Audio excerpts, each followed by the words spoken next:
On en parlait hier, les tarifs de l'électricité bondissent de 10% ce 1er août et d'autres augmentations sont à prévoir. Alors certains ménages n'hésitent pas à se tourner vers le stockage d'énergie solaire. C'est un investissement, plusieurs années avant une vraie rentabilité, mais une nette indépendance énergétique. Noé Poitvin avec Marie Hollander. Sur le toit de cette maison en région parisienne, le chantier vient de débuter. 12 panneaux photovoltaïques sont installés.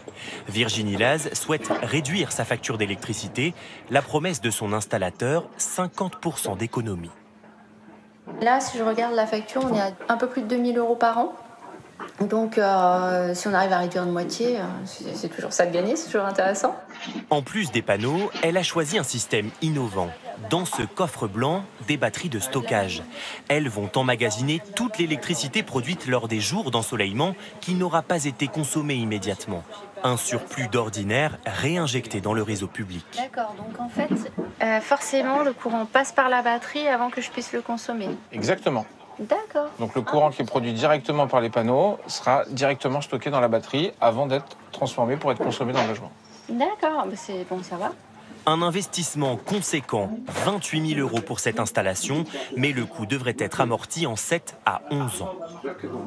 Grâce à ce système, Virginie pourrait stocker jusqu'à 7 000 kWh par an, soit environ la moitié de sa consommation annuelle. Une batterie comme celle qui est en train d'être installée va permettre à Soyer de faire 80% d'autoconsommation. Donc 80% de l'électricité produite par ces panneaux photovoltaïques va pouvoir être consommée dans Soyer.